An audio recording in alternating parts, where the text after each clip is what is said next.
Na de oorlog kwamen er in Nederland stiepen voor eermlestige kunstners, de beeldende kunstregeling of de BKR.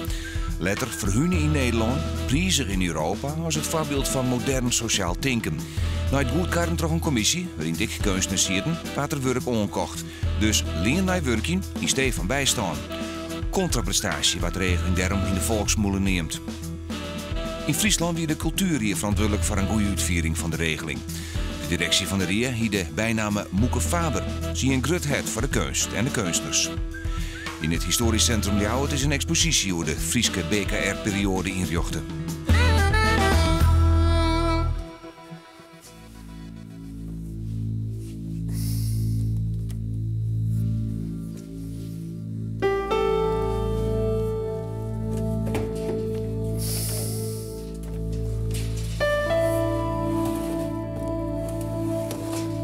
Het was vrij direct na de oorlog dat het al begon. Ik geloof dat in 1949 van start gaat als een soort bijstandsregeling. En er waren twee motieven. Ten eerste, de overheid zag het als een taak om beeldende kunst in te zetten voor de volksverheffing, noem ik het maar even. En de kunstenaars waren er vrij slecht aan toe. Er was een groot sociaal onderzoek geweest naar de omstandigheden waarin kunstenaars leefden. Dat was zeer slecht. Dus men vond dat kunstenaars direct ondersteund moesten worden en ook min of meer als tegemoetkoming aan de rol die vooral kunstenaars in het verzet hadden geleverd. Die BKR weer een fantastische uitvinding. Ja, vlak na de oorlog bleek dat de kunstenaars van voor de oorlog na de oorlog geen employ meer in. Dat is willing. Ja? En dat kwam Drees ter oren en die had die regeling insteld. Fantastisch. Het enige land in Europa wat op humane wijze de kunst zeer. De hele BKR is voortgekomen uit het verzet van de kunstenaars in de oorlog.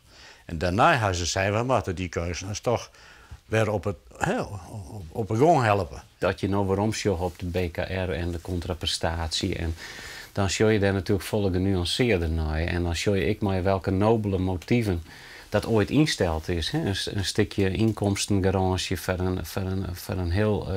een heel kwetsbare groep mensen. Die het beziekje om in een vaak grote jarmoede na de oorlog mooie dingen te maken. En dat was natuurlijk fantastisch eigenlijk.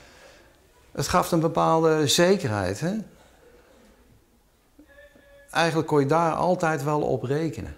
Ik snap wel dat het fijn is dat je een vorm van uitkering krijgt, maar de manier waarop leek me niet echt tof. Het BKR-werk, dat ging volgens mij toch min of meer direct zolder. Ja, achter een deur en de deur dicht en daar bleef het dan.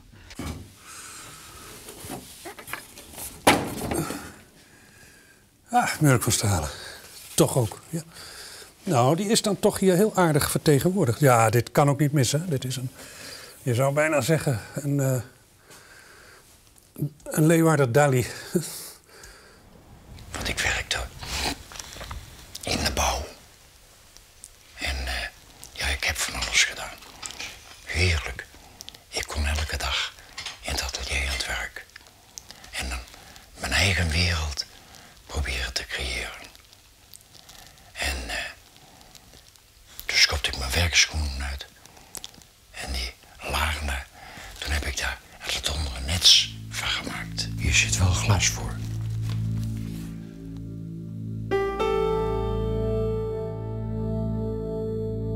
Doordat ik een aantal mensen kende die er wel in zaten, dat ik heel erg blij was dat ik er niet in zat. Dat absoluut. En wat was erop tegen? Nou, het was een soort hele kleine uitkering die je kreeg. Dus zeg maar een soort bijstandsuitkering. Maar je moest er wel werk voor inleveren. En dat werk werd dan ook nog eens een keer beoordeeld door een commissie. En je liep de kans dat het dus niet aangenomen werd. Of dat je afgewezen werd, om het nog erger te zeggen. Nou, dat is natuurlijk heel vervelend, want je had dat geld nodig. En andere mensen kregen wel een uitkering, bijstandsuitkering, zonder dat ze iets voor hoefden te doen. En daarnaast het vervelende dilemma waar je dan in zat. Op het moment dat er werk ingeleverd moest worden, ontstond er een soort grote stresssituatie bij al die mensen. Van ja, wat moeten we nu weer inleveren? Als het niet zo goed werk is, dan hebben we kans dus dat het niet ingenomen wordt en we geen geld krijgen. Is het te goed en we hebben straks een tentoonstelling, dan is het werk weg, want we kunnen het niet terughalen. Zij is in 1952 werd ze directeur van de Friese Cultuurie. Het kwam ook meteen in de BKR-commissie. Dus heeft tot 1984. Ik volgde haar op toevallig. Hier zie je dat ze afscheid neemt. En ik zit hier in 1984. Ik volg haar op in de commissie. Zij vond dat die kunstenaars het goed moesten hebben. Daar kwam het eigenlijk op neer, denk ik. En daar heeft ze constant haar best voor gedaan. Maar die periode dat zij daarin zat, ja, daar was zij een autoriteit. En, ze hield veel van beeldende kunst en kunstenaars. En tegelijk was ze ook dat ze kunstenaars wilde stimuleren en ook eigenlijk zelfstandig wilde laten worden. Mensen zeggen zo gauw, dacht ik, dat kan ik niet. Ik zeg altijd, dat kan je wel. Alleen, je moet het proberen, maar dan moet je het ook werkelijk helemaal willen proberen. Dat kan ik niet, dat is er bij mij niet bij. Ja, dat was een mens, wanneer je wat te bepraten had. Ze stond altijd klaar. Kom bij haar binnenkomen. En dat was geweldig. Ja hoor. En die probeerde ook wel dingen voor je te regelen. Ja, die had een goede vinger in de pappen. Ja, ook een sterk figuur. Je hebt zelf misschien mevrouw Faber, ik net zitten de oortreffen, joh. Nou, het is hier, breng je het, ik ren, maar hier een glas sherry en dan horen een sigaret. En je komt eens wat zin. Misschien soms en ik nog saffer, oh ja, alsjeblieft je hoed ophouden. Ze was een kleurrijk figuur en ze was de moeder van de cultuur. Hè? Ik denk dat het zo was. Fraai gekleed met grote hoeden, verschijning in de stad. Dus la mama zouden we misschien nu zeggen, maar het was een ik denk niet dat het denigrerend was. Men was daar ook toegankelijk, maar ook een autoriteit. Ik zou je vertellen, ik heb nog nooit zo'n sociaal mens meemaken. Ik koe haar alleen nog maar in de vierde, van die Prinsen Thun enzovoort. En dan wie zei, afstandelijk. Hè? Ja. Maar ik ben met haar op atelierbezoek geweest bij kunstenaars om een vraag die voor de BKR. Nou, de kamer was daar. Ach, die man die koe, dat was een huisschilder, maar geen kunstenaar. Nee. En die zit er met jouw bandjes en toen ze wisten net wat ze ermee om moest. En dan weer mevrouw Faber, hoe moeten we die man helpen? Hoe moeten we die mensen helpen? Wat moet je dan doen? Ja, moet je dan wel niks. Maar zij weer heel belutsen bij de kunstenaars. Ja, heel sociaal. Zeker ik bij BKR-kunstenaars. Ja. En op een gegeven moment kwam Moeke Faber langs, die wou zien hoe het met me ging. En ze hebben, oh ja, zei je, maar wat heb je nodig? Nou, ik zei, ik ben nu met plaatwerk bezig. Daar wil ik goed in zaren en heb ik een DKP-zaar nodig. Nou, binnen een maand kreeg ik een subsidie van het Anja-fonds. En daar kon ik een DKP-zaar en nog wat dingetjes van kopen. En dat was, zo werd dat toen geregeld, zeg maar. Alleen maar adviezen gevend aan de overheden, dat is niet het werk. Dat is een deel van het werk. Maar wij moeten gewoon met iedereen kunnen en willen werken. Op elk gebied dan wat tot het culturele werk behoort. Ja, ze kwam op voor de kunstenaars. Dankzij haar had je ook, waar ik ook een tijdje in gezeten heb, had je de cultuurriet en die had allemaal commissies en er zaten kunstenaars in en zo. En die konden dan meepraten, meebeslissen enzovoort. Vanaf haar benoeming in 1953 hebt u, mevrouw Faber, u volledig ingezet om zowel de gewestelijke als ook de nationale en in velerlei opzichten ook bovennationale belangen te dienen. En het doet mij daarom een bijzonder groot genoegen bij uw afscheid te kunnen meedelen dat Haar Majesteit de Koningin u heeft willen bevorderen tot officier in de Orde van Oranje Nassau. En daar zou ik graag...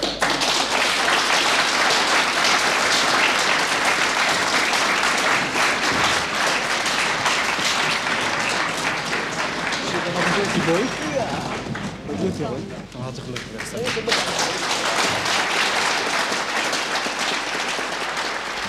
Met de keerbrin, ik doe gewoon om het nooit meer tevoorschijn te halen. Ik hier een portret van Sjoerd de Vries maken, mijn dochter.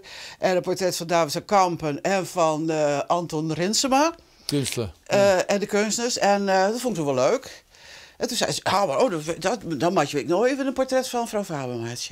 Dat is door oude kerst, omdat ze het zelf net mooi voelen. Het is wel pikant dat mevrouw Faber dan waarschijnlijk zelf dat beoordeeld heeft als lid van de commissie. Dus haar eigen portret heeft afgekeurd. Dus je zou zeggen, dan hoor je even de kamer uit te gaan. Nee, dat is niet helemaal netjes dan. Ik heb het nooit gezien, dat portret. Misschien dat ze dat nog boven water kan krijgen. Ja, ik gelukkig. Ik heb het. Oh, gosje. Nou, zie je? Als je maakt een goed mopperie. Oh, je maakt goed mopperie. Oh, mevrouw Faber. Oh, vrouw Faber. Zo'n graten maar dan. Ja, die jurk vonden ze te bont. En dit dan weer zo strak te naast. En ja, ik weet net wie van alles mankeerde er. Het is in 72 gaat hij bij haar oudskiën, denk ik. Nee, toen waren ze, ik weet het, ze waren weer door Jerry of zo. Ik weet het niet meer. Als zij het goed vond, dan was je er. Als je het niet goed vond, dus met hoofdschudden, dan kon je het wel vergeten. Dat zeer. Als je erbij steen en de mensen, ja, je gaat daar, zag het onwerk en het is een weer moeilijke vrouw. Liek wel. Ja, daar gaat het dan net op, hè? Want dan geen geld. Nee.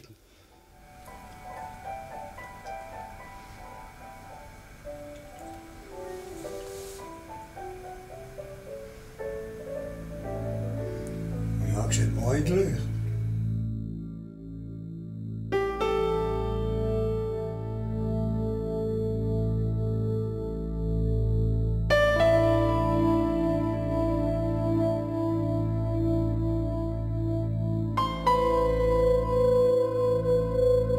Nou, op mijn 20e ben ik dus naar de BKR gestapt, omdat ik de commissie wel koor. Maar het plan, een omschreven plan om de 3 naoorlogse burgemeesters van Lauwen te portretteren. Dat heb ik voorop gezet door mij, want ik wil mezelf vooruitbrengen in de portretkunst. Nou? Dus een beetje... En dat de commissie vond dat een heel goed idee. En wonder bij wonder stemde dus de gemeente daar ik mij in. Zie hier burgemeester weer overleden, Harsma. Brandsma weer de zittende burgemeester. En Van der Meulen weer de oud-burgemeester. En het lukte wonderwel. En na verloop van tijd konden ze dus inleveren. En toen werden ze mij lof over de kwaliteit aankocht. Maar omdat hij al burgemeester weer en het portret vreselijk vond, had hij alles in het werk zetten om het verbeend te krijgen.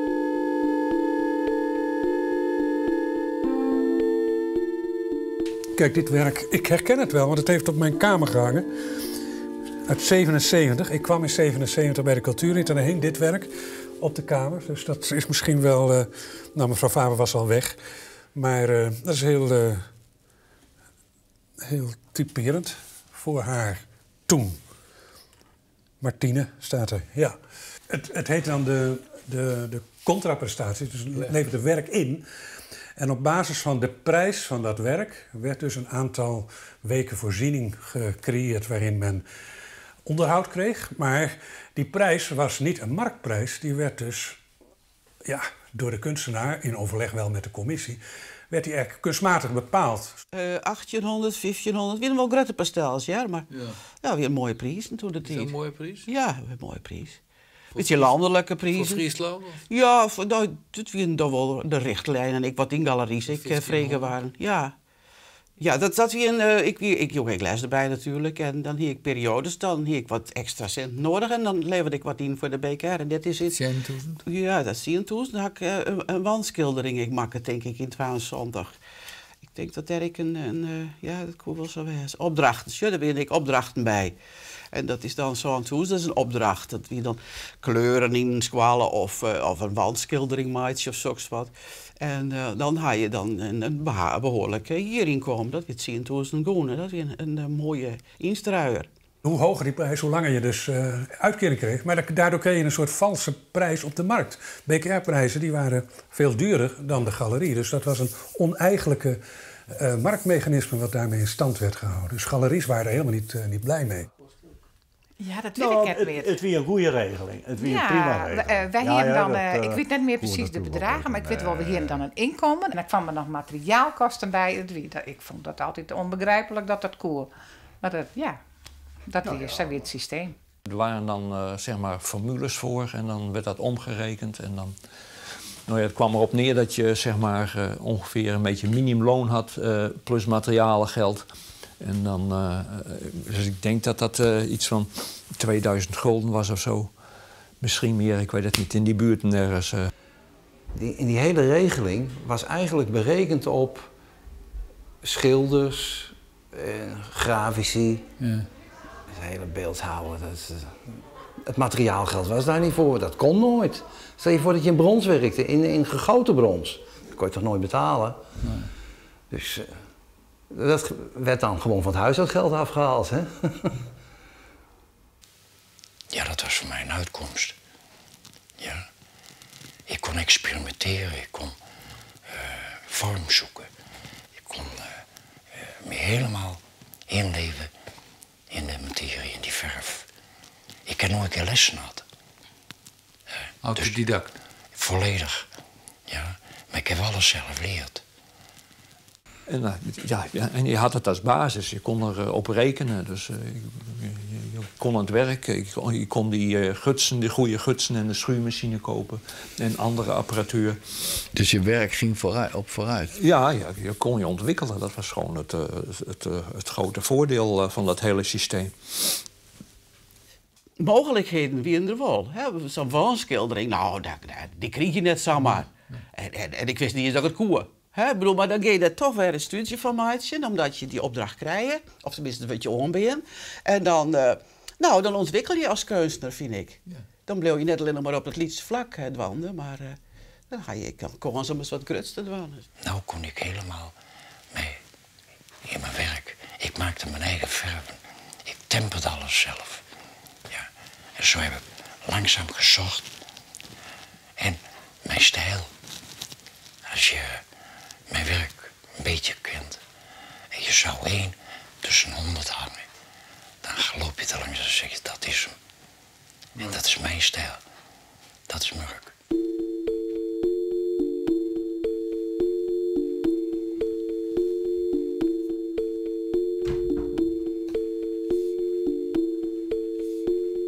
De stilte.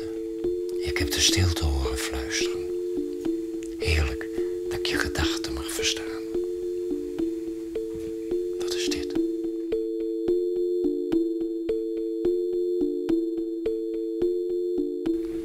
En dan komen we hier in de werkruimte die ik kan verwarmen. En dan ben ik hier aan het tjoen met mijn spullen. Dit gebouw werd me aangeboden door de gemeente. En ik kreeg bankkrediet omdat ik in de BKR zat in die periode. Dus dan kan je een hypotheek afsluiten. En dat kan op een andere manier kon dat niet. Als ik in de bijstand had gezeten, had dat we niet gekund bijvoorbeeld. Nee. Nou ja, en zo ben ik hier vanaf 85 al aan het werk met deze beelden. Tussen kaf zit altijd koren. En het punt van de kwaliteit was natuurlijk ook. Hè. Er werd wel beoordeeld op kwaliteit. In Friesland zelfs vrij streng. Ja. Maar het was altijd een mengeling, toch? Van sociaal. Heeft iemand het nodig en heeft hij te weinig inkomsten? En kwaliteitstoetsing. En dat werd ook steeds meer toch ook door kunstenaars zelf, een groepering van kunstenaars, bekritiseerd. Dat een oneigenlijk instrument is om kunst te ondersteunen, sociaal en kwaliteit. Nou, hier wordt het werk dan ombeheerd en dan boog zich daar doorheen van, oh ja, hoe ziet dat eruit en wat is dit?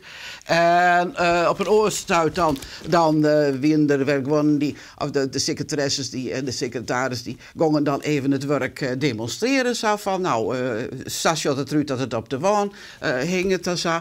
En zo, je zitten dan de gezichten zo van, ja, wat moeten we ermee nog? Ja, nou ja. Ja, en dan kon het meestal wel goed. blijft altijd arbitrair. Ik bedoel, dat is leuk ook van kunst natuurlijk. Als er regels waren van vinkje, vinkje, vinkje, dus het is goed. Ja, dan was het makkelijk natuurlijk. Maar dat is er niet. Het is altijd een kwestie van erdoor gegrepen worden, aangedaan worden. Ja, noem het maar op. Ik heb dus 3 jaar in die commissie gezeten. Ik heb het dus niet meegemaakt dat daar gesjoemeld werd of dat er... Er waren natuurlijk wel eens gevallen, schrijnende gevallen, van kunstenaars die, waarbij de sociale overwegingen sterker golden misschien dan de kwaliteits. Maar de commissie kon het niet maken om, tenminste zoals ik het heb meegemaakt, om werk aan te kopen alleen op sociale overwegingen. Als het werk niet goed was, werd het niet aangekocht. Nou, in Friesland wie het behoorlijk goed, vond ik. Ik vond dat wij de kunstenaars die we aannamen in de BKR, dat die een bepaald niveau hingen, absoluut. Ik ben er niet bij geweest, maar het is in ieder geval voor de commissie toen geen probleem geweest. Maar er waren ook wel eens situaties dat je dacht, ja, maar kunstenaar, hoe ga je het in een holle krijgen om dit in te leveren? Want ik wist wel dat hij volle beter kon, no? Ja, maar ik ben ziek geweest en mijn vrouw ziek. Nou, ik zeg hier dan even een aanvraag die hem bij de sociale dienst. Ja.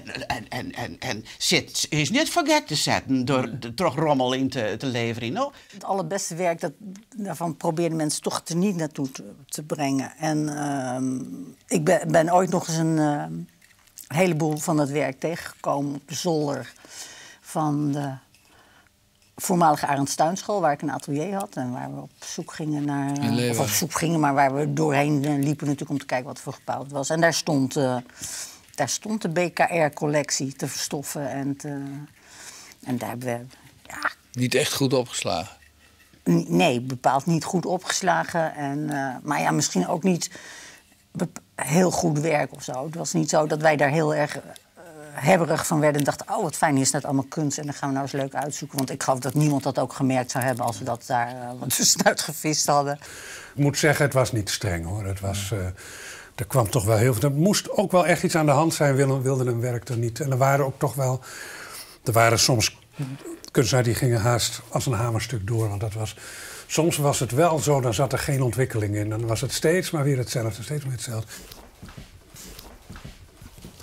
Of ik dat schilderij hier heb, maar... Want ik weet toen van mezelf wonen gewoon bij allerlei vrouwsfiguren. En nou ja, dat doe ik natuurlijk echt in de BKR. En deze bijvoorbeeld. En zulke soort vrouwen, grote schilderijen hier van vrouwen. Hè? En toen mocht die echt on hun slitten. Nou, dat kon absoluut net. In hun gemeentehuis, dit kon absoluut net. Dat moeten ze net omgeven. Ik had ook een keer iets met konten en borsten. En dat ging dan... de gemeente was er ook niet blij mee. Zo, dan kreeg ik wel even een briefje van of ik dat niet weer wou inleveren enzovoort. Ik gaf 1 keer iemand verkocht aan hun en dat is nooit geëxposeerd. Dat is altijd in de kelders bleun, 20 kilo. Want dat weer de verhoudingen in de gemeente zijn ze, dat kennen het. Dit kennen het. Dat weer een ding, maar alleen figuren, een soort bult, liekenbult, hè, lieken van meisjes. En zei nee, dat kennen het. Dat had ik letterlijk wel rondgegeven. Ze zeiden dat hadden we nooit opgehangen. En meestal werd het goedgekeurd, maar het kwam wel voor dat schilderijen of werk werd afgekeurd. En vrijdags was vergadering en s'avonds de kroeg. En dan kwam je de kunstenaars tegen die afgewezen zijn. En er waren commissieleden die dan bang waren om s'avonds vrijdagavond de kroeg in Leeuwarden in te gaan. Want als je dan een kunstenaar tegenkwam, dan kon het gebeuren dat er na een paar glazen tot behoorlijke aantastelijkheden leed. Ik ken ook verhalen, ik zal geen namen noemen, maar daar behoorlijke knokpartijen in de kroeg kwamen, waar commissieleden eventjes helemaal uitgekleed, letterlijk uitgekleed werden. Het is mij ook een keer overkomen, niet in de kroeg, maar midden op straat. En het was zo, ik geloof 87, dat een kunstenaar, ik zal zijn naam niet noemen, maar mij bij mijn jas van mijn fiets aftrok en mij enige wurgpogingen probeerde duidelijk te maken dat het schandaal was hoe de overheid met de BKR omging, et cetera. En ik had enige moeite om mij los te maken, et cetera. Maar dat wil maar zeggen hoe emotioneel betrokken. En kunstenaars zijn explosieve mensen. Men met die regeling was. Dat was een zaak van hun bestaan. En als zij geen werk werd aangekocht of afgewezen, nou ja, dat betekende een tijd lang minder inkomen. Dus dan had een gezin, et cetera. Dus het was ook een hele verantwoordelijke taak. Van als je dat deed, moest je wel weten wat dat voor die mensen betekende. Het was dus toch gevaarlijk werk eigenlijk in de commissie zitten. Oh nee. Nee. Dat was het leuke. Ik bedoel, je kon het inderdaad altijd verwoorden. Waarom? Ja, en het blijft altijd arbitrair. Ik bedoel, dat is het leuke ook van kunst natuurlijk. Als er regels waren van vinkje, dus het is goed. Ja, dan was het makkelijk natuurlijk. Maar dat is er niet. Het is altijd een kwestie van erdoor gegrepen worden, aangedaan worden. Ja, noem het maar op. En dat heeft natuurlijk wel te maken met compositie en kleurgebruik. Maar dat kan je niet altijd maar gebruiken om te zeggen, nou is het goed. Of je werd, dat was ook zo, na de vergadering opgebeld. En dan werd iemand, die begon je eventjes helemaal uit te schelden. Dat was ook zo. Er werd geen blad voor de mond genomen als men het niet eens was wat de commissie deed. En ik denk dat hoorde erbij. Je zou nu beveiligd worden? Ja, dat weet ik niet. Maar het waren mensen die heel direct recht voor zijn raap reageren. En dat was ook wel heel duidelijk meteen. Het was de volgende dag ook weer over. Dus, ja. Behalve dat je werk moest inleveren, moest het ook nog eens een keertje gekeurd worden door een commissie. Ja, nou, die zal best wel kundig geweest zijn, maar op basis waarvan werd het dan bekeken en wat waren de normen? Want dat was ook nog de tweede angst, was dat je het uiteindelijk niet ingenomen werd en dat het geweigerd werd. En dan kreeg je geen geld. Terwijl het een soort bijstandsuitkering is, waar je volgens mij gewoon recht op hebt als je toevallig geen werk hebt of inkomen. Ja. Dus het was allemaal een beetje voor mij prettig om er niet in te hoeven. Ja, het hoorde er allemaal bij. Kijk, ik vond ook altijd heel vreemd een sociale regeling. Wij waren de enige in de maatschappij die moesten werken voor onze bijstand. Hè?